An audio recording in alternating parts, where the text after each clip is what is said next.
Dilihat dari jumlahnya, dari tahun-tahun yang telah berlalu, usahakan kita berkurban dengan tenaga, waktu, pikiran, dan tenaga ini tidak terpengaruh dengan kondisi itu.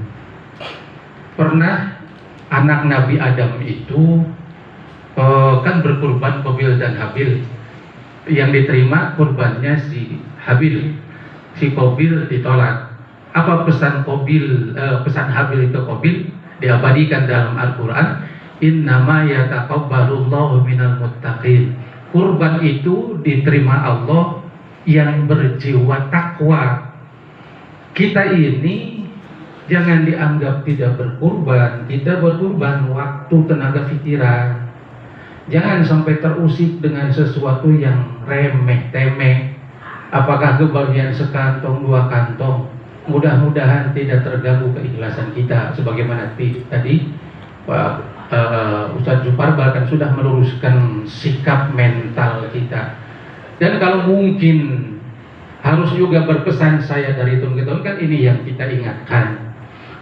Jadi panitia Idul Adha ataupun Idul Fitri ataupun perayaan kegiatan yang ada di masjid ini, ya taqabbalullahu minal muttaqin. Apapun pengorbanan yang kita buat, yang jadi tujuan itu siapa dan apa tujuan kita, Allah atau memang daging? Kembalikan dulu ke situ. Kalau tak ada daging, bisa nggak berbuat, bisa nggak mengabdi, bisa, itu sudah teruji ikhlas insya Allah, tak usah dipertanyakan lagi. Kita sudah berjuang, berusaha, tapi resikonya ya harus siap tantangan, siap kebagian, siap tidak kebagian. Jangan ada pengaruh, jangan ada cerita, jangan ada gunjing, jangan ada sikap mental yang cemen. Ternyata pada satu saat, selain kita berkurban dapat 5 kupon, selain kita juga berkurban panitia, orang rumah juga panitia, makan akikoh juga, daging aja semua yang dimakan. Itu berarti kondisi sedang bagus.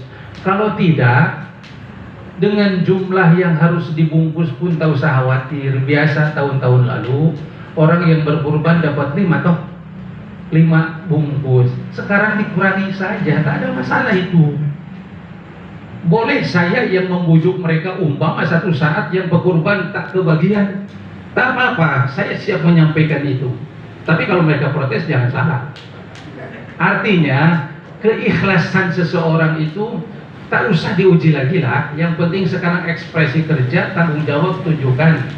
Karena ini juga bentuk pengorbanan kita. Satu saat kita dapat, tapi satu saat tadi melimpah, tadi serba dapat.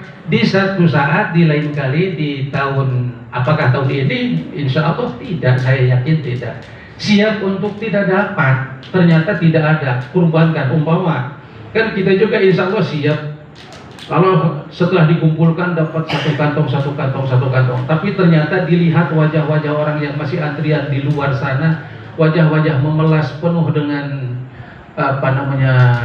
penuh dengan harapan datang untuk mendapatkan. Rasa-rasanya kita pun tak ngotot-ngotot kali serahkan yang satu bungkus itu kepada mereka, rasanya tidak berat kita menyerahkan itu. Untuk sekalian juga mungkin kalau mengevaluasi kejelasan seseorang, di situ juga tantangan kita.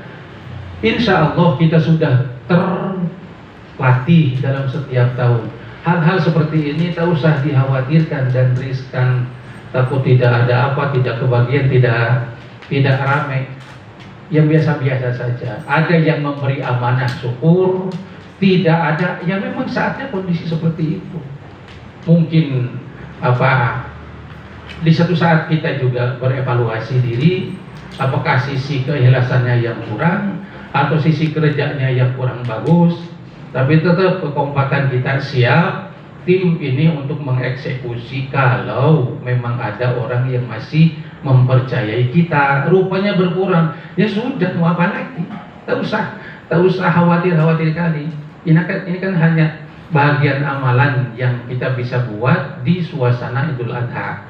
Mungkin beberapa tahun atau mungkin puluhan tahun atau belasan tahun yang lalu kita selalu naik terus. Sekarang sudah seperti mengkhawatirkan. Ya itu usah khawatir amat lah.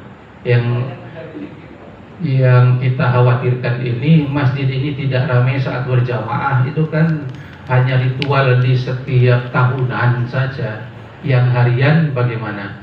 Tapi bahan evaluasi mungkin kita harus introspeksi ke dalam, di mana sisi yang harus diperbaiki, mana yang harus lebih kompak lagi. Untuk jumlah ini pun jumlah yang biasa dimasukkan ke kantong, kalau tadinya sekian ons, apakah dikurangi? Seperti hanya dikurangi untuk orang yang berkurban, itu tak ada masalah. Yang dikhawatirkan itu tadi, ketika masyarakat sudah menitipkan kurban, kemudian setiap keluarga dimohon untuk infak kurbannya, sementara usulan opsi yang pertama tadi dari Pak Taslim diserahkan ke RT dengan cara RT memilih siapa yang lebih layak. Sementara kita memungut setiap orang, nanti orang yang infak 10.000, 5.000, 2.000, 1.000, kan itu yang kita tampung, kita kumpulkan selama ini bertahun-tahun. Tentu mereka juga akan bertanya-tanya, saya kan berinfak juga kok tak kebagian. Beban sosial di situ untuk Pak RT juga mungkin harus siap-siap. Opsi kedua, dimasak di warga rame-rame, kan bisa, itu kan lebih bagus lagi. Jadi silakan saja nanti mungkin para pejabat lingkungan, RW dan perangkat, RT dan perangkat, kompak mau bentuk seperti apa supaya kondisi sosial ini tidak terusik dengan sedikitnya para pekurban. Sebetulnya banyak, cuma kita biasanya lebih dari ini. Itu kambing sudah sekian banyak, sapi sudah sekian, sedapatnya saja. Lalu para masyarakat itu nanti menerima daging kurbannya, ada yang daging kambing, ada yang daging sapi, ada yang campur-campur. Tidak usah itu yang dipikirkan, terlalu teknis itu ke bawah. Itu biarkan aja. Yang suka daging-daging suka daging sapi silakan makan, tak suka ya bagaimana cara mereka, tidak usah dipikirkan tercampur atau tidak. Biasa saja lah itu. Kadang tulang juga bercampur dengan daging, kan biasa-biasa aja.